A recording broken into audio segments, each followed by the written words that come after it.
Debbie and I are talking about the border. The latest development with regard to Martha's Vineyard. Let's remember that Martha's Vineyard was the venue to which Ron DeSantis sent illegal migrants to. It's like, hey, you want them.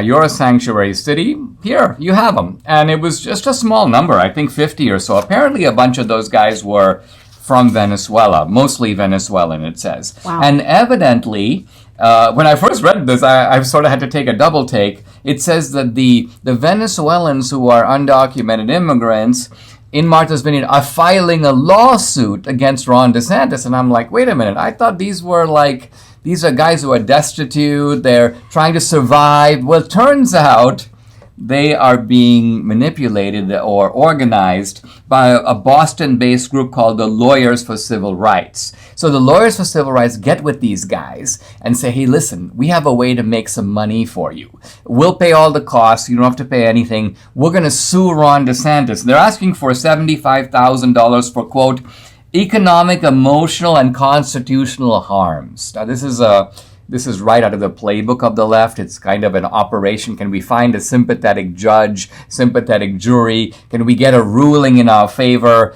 Can we politicize this in a way that's going to result in a win for us? That's why they're doing it. Look, I know these are my paisanos, okay? These are from my home country, but listen, they, as you say, they're being manipulated, and they don't actually understand the political parties in America.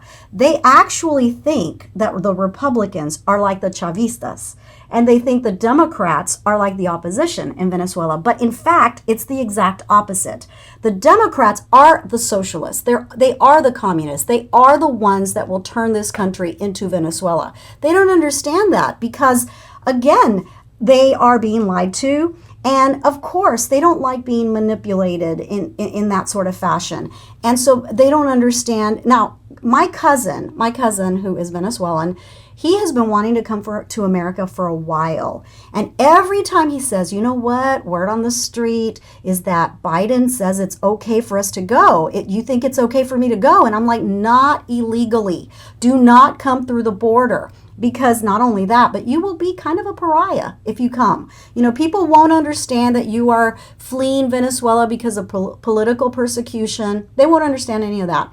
And I don't know if he fits the description of a true asylum seeker.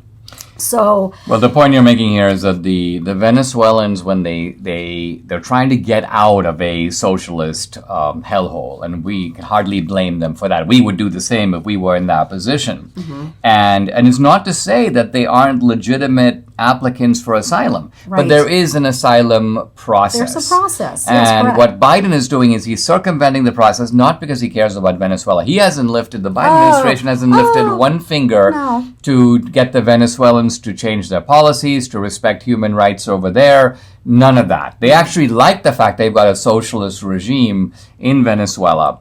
But at the same time, what they're trying to do is manipulate the Venezuelan migrants here into thinking that they are on their side, and they're not. Exactly. And that to me is the biggest takeaway from all this is that, gosh, these guys need to be educated. They left Venezuela because Venezuela was a socialist hellhole. And they are coming to America because the Democrats want it to be a socialist hellhole. I mean, they literally do, because that's the only way that people will be dependent on the government, just like they were in Venezuela. But these people, I don't know if they're just too ignorant or too dumb to see it. I don't understand it. I mean, in some ways, I understand it because it's difficult to take the long view. I mean, I think of myself. Let's say I arrive in the United States. I'm 17 years old. I know nothing about America. And even though my values are conservative, I'm coming to a country where all I want is opportunity. All I want is a place for my hard work and my talent to be able to kind of exhibit themselves. But the Democrats come to me and they say something like, you know, you're a victim of colonialism, you're a victim of you're coming from a country that's so poor, we're going to help you to circumvent the process, we have all these organizations that are going to file lawsuits on your behalf, we're going to make sure that you get everything you're entitled to, that your rights are respected. I would be like, wow, this is amazing. Yeah. Someone is on my side, not realizing that I myself have become now a pawn, an unwitting pawn, in which my ignorance is now being played on for somebody else's political benefit. Exactly. And to be honest, we have a lot of poor people in this country. We have a lot of homeless people in this country. So if we are feeding and taking care of all of these illegals coming in, what are we doing about our own poverty, right? So this is just it. If people cannot see it for what it is, then maybe people deserve this kind of government. I don't know. Well, I think people are getting the message. And I mean, I think we'll have to wait and see what happens in November, because it seems to me that the country is in a very bad way. The signposts of it are right there in front of you.